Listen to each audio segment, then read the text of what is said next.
Alrighty, welcome back to the Modern Josephus. Today we're going to look at the Gilded Age. So let's go ahead and get this started. Hi, I'm John Green. This is Crash Course U.S. History, and today we're going to continue our look at the Gilded Age by focusing on political science. Mr. Green! So it's another history class where we don't actually talk about history? Oh, me from the past. Your insistence on trying to place academic exploration into little boxes creates a little box that you yourself will live in for the rest of your life if you don't put your interdisciplinary party hat on. So the Gilded Age takes its name from a book by Mark Twain and Charles Dudley Warner that was called The Gilded Age, A Tale of Today. It was published in 1873, and it was not that successful. But while the Gilded Age conjures up visions of fancy parties and ostentatious displays of wealth, the book itself was about politics, and it gives a very negative appraisal of the state of American democracy at the time. Which shouldn't come as a huge surprise coming from Twain, whose comments about Congress included, "Suppose you were an idiot, and suppose you were a member of Congress." But I repeat myself. And also, it could probably be shown by facts and figures that there is no distinctly Native American criminal class, except Congress. So when faced with the significant changes taking place in the American economy after the Civil War, America's political system, both nationally and locally, dealt with these problems in the best way possible, by becoming incredibly corrupt.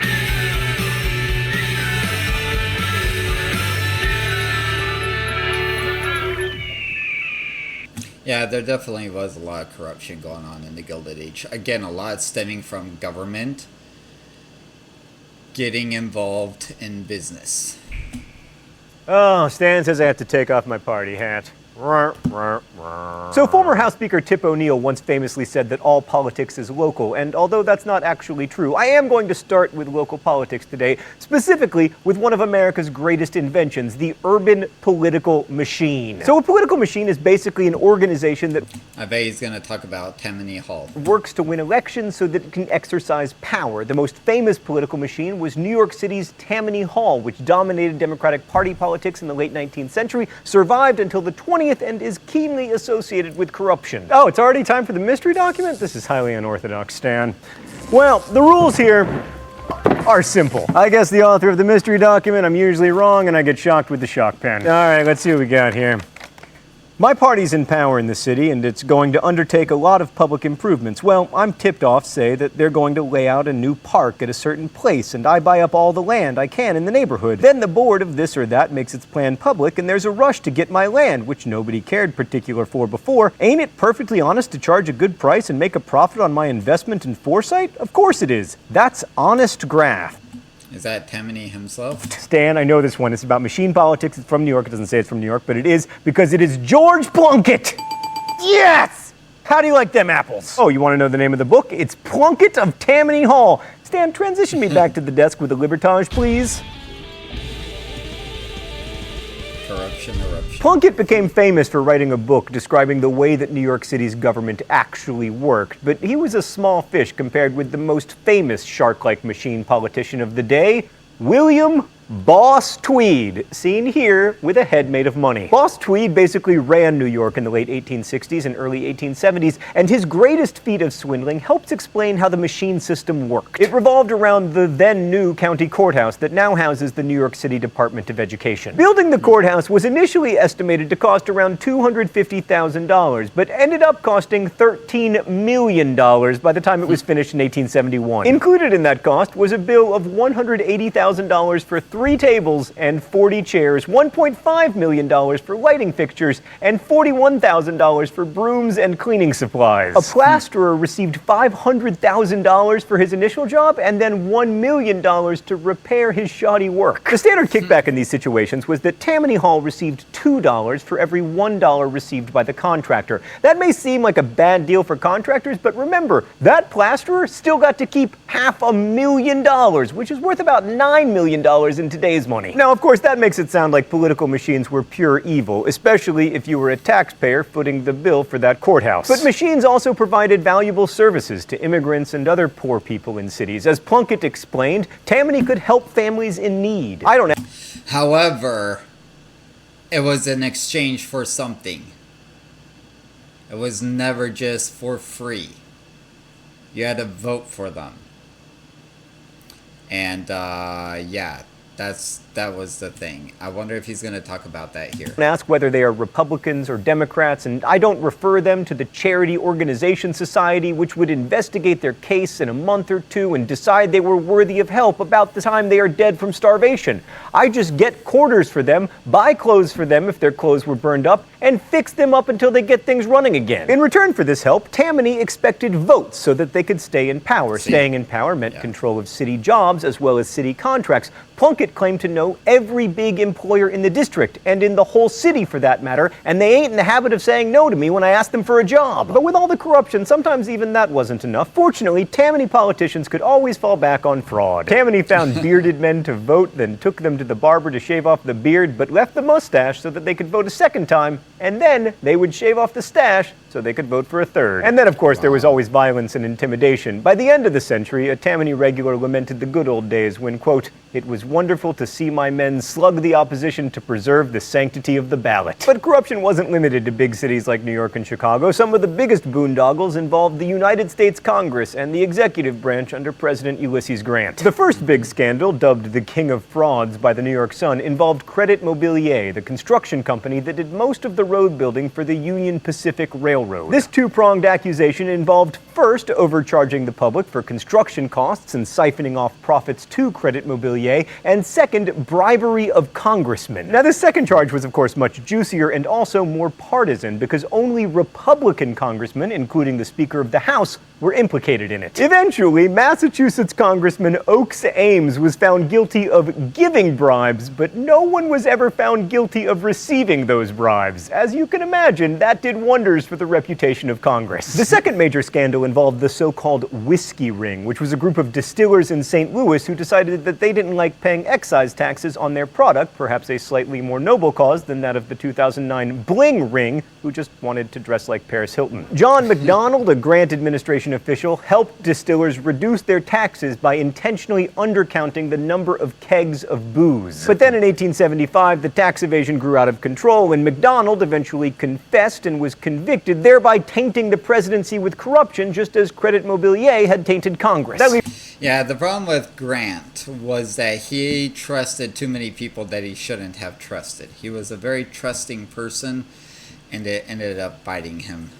The Supreme Court untainted, but don't worry, the Dred Scott decision is worth at least like 80 years of tainting. So with all this distrust in government, after Grant served 2 terms, presidential elections featured a series of one-termers. Hayes, Garfield, whose term was filled out by Chester Arthur after Garfield was assassinated, Cleveland, Benjamin Harrison, and then Cleveland again, McKinley, who was elected twice, but then he was assassinated. As for their parties, Gilded Age Republicans favored high tariffs, low government spending, paying off national debt, and reducing the amount of paper money, or greenbacks, in circulation.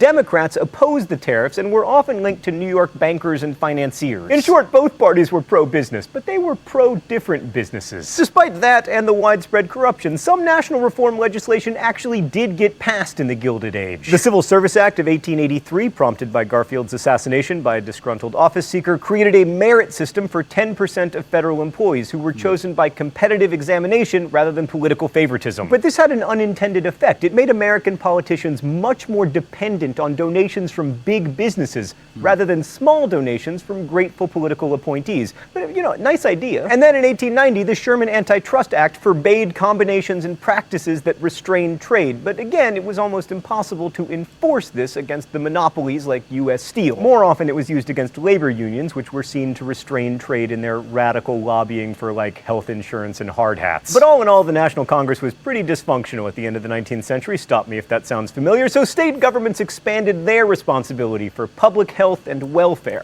Cities invested in public works like transportation and gas and later electricity, and the movement to provide public education continued. Some northern states even... Yeah, so Republicans believe then and believe now that it should have been more of a state issue. Of course, we're going to get to the age of progressivism. I think it's the next video where you start even seeing Republicans become more, government has to do more. That's why Teddy Roosevelt is known as the first progressive, and Republicans ended up splitting between progressive Republicans and conservative Republicans, giving Woodrow Wilson the win when he became president in the 1914? I can't remember. But yeah, so we're pretty soon going to see Teddy Roosevelt come on the scene and say that government needs to do more. So government, Republicans always believed that government, yes, okay, Transcontinental Railroad, okay, that's fine. Roads that network all of the states together, that's fine. That's stuff that government can get into. But like he is even here saying, they still believed that local government should take care of local roads, local issues like immigration, local if the state wants to have programs to help the poor, that should be a state decision, not a national decision. Passed laws limiting the workday to 8 hours. What is this, France? Is what courts would often say when striking those laws down. Reform legislation was less developed in the South, but they were busy rolling back Reconstruction and creating laws that limited the civil rights of African Americans, known as Jim Crow laws. In the West, farmers became politically motivated over the issue of freight rates. Wait, are we talking about railroads? Let's go to the thought bubble. In the 1870s, farmers formed the Grange movement to put pressure on state governments to establish fair railroad rates and warehouse charges. I think we're going to get into William Jennings Bryan and his movement here. Railroads in particular tended to be pretty monopolistic. They owned the track going through town, after all, so it was hard for farmers to negotiate fair shipping prices.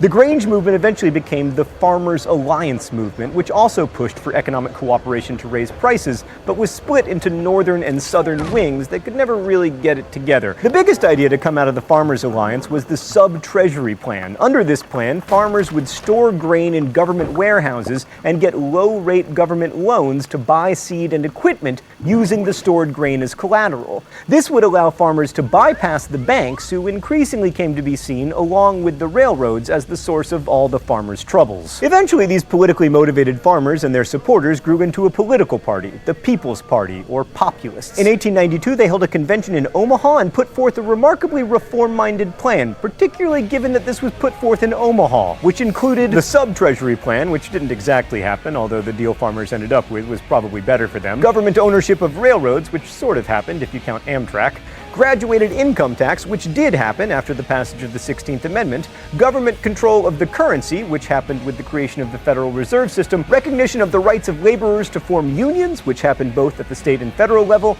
and free coinage of silver to produce more money, which we'll get to in a second. The People's Party attempted to appeal to a broad coalition of producing classes, especially miners and industrial workers, and it was particularly successful with those groups in Colorado and Idaho. As the preamble to the party platform put it, corruption dominates the ballot box, the legislatures, the Congress, and touches even the ermine of the bench. From the same prolific womb of governmental injustice, we breed the two great classes, tramps and millionaires. Thanks, Thought Bubble. So some Western states were so populist they even granted women the right to vote in the 1890s, which added tremendously to the populists' electoral power. But most American voters stuck with the two main parties. Industrial workers never really joined in large numbers because the populist calls for free coinage of silver would lead to inflation, especially in food prices, and that would hurt urban laborers. But if it hadn't been for that threat of silver inflation, we might have three major political parties in the US today, or at least two different ones. Stupid inflation always ruining everything. Populist leaders also struggled to unify because racism. Some populist leaders, like Tom Watson, argued that black and white poor farmers were in the same boat, but Southern populists were not inclined to take up the fight against segregation, and even Watson himself later began spouting anti-Semitic rhetoric. But in the halcyon populist days of 1892, their presidential candidate, James Weaver, gained 1 million votes as a third-party candidate. He carried 5 Western states and got 22 electoral votes, which is better than Mondale did. But the best-known populist candidate was actually the Democratic nominee for president in 1896, William Jennings Bryan. Bryan, who once spoke of America as being crucified on a cross of gold, firmly supported free coinage of silver in the hopes that increasing the amount of money in circulation would raise prices for farmers and make it easier for people to pay off their debts. William Jennings Bryan is probably better known for the anti-evolution stance he took in the famous Scopes monkey trial, where he was up against none other than Clarence Darrow. But he did almost become president. So the populists were really wary of Bryan as a Democrat because they feared that their ideas would be reduced to simply free silver. But they voted for him anyway. But Bryan still lost the 1896 election to William McKinley in what has become known as the first modern political campaign, because the business classes gave McKinley's campaign an unprecedented $10 million, which these days will buy you 9 ads in Iowa. But back then won you an entire presidential election. He won the Electoral College in a landslide, 271 to 176. Bryan's defeat in 1896 effectively put an end to the Populist Party. The corruption in government, both federal and local, continued, and new journalists called muckrakers began exposing it in the press. And even though they were defeated at the polls, populist ideas, especially direct election of senators and a progressive income tax, quickly became mainstream. Now these days we don't necessarily associate those ideas with populists, which suggests that maybe they were right to worry about hitching their wagon to Bryan's star. But in the end, would you rather have your name survive or see your ideas enacted? But I would rather not be paying an income tax. All right, anyway. Of course, many of the problems the populists were concerned with persisted, as did the scourge of Jim Crow. We'll discuss those next week when we look at the Progressive Era. Thanks for watching. Crash Course is produced and directed by Stan. Yeah, so a lot of corruption going on. Government and business getting together, creating what's called crony capitalism, which I'm just as much against as I'm against socialism. The populist movement bringing a whole bunch of socialist-like ideas that we still carry with us today, making things worse. They wanted to. The U.S. was based off the gold standard, and the populists wanted to put it on the silver standard, I think. Or maybe vice versa, I can't remember. Something like that, though. But, yeah, the Federal Reserve has not been that great either. It's okay to have a common currency, but the Federal Reserve is just, they hike up interest rates and they lower interest rates at their whim. Again, it's the analogy I always, that I learned in school that says that the government today is playing the game, is on the court, is on the field, is on the diamond, instead of just being the umpire. And they shouldn't do that.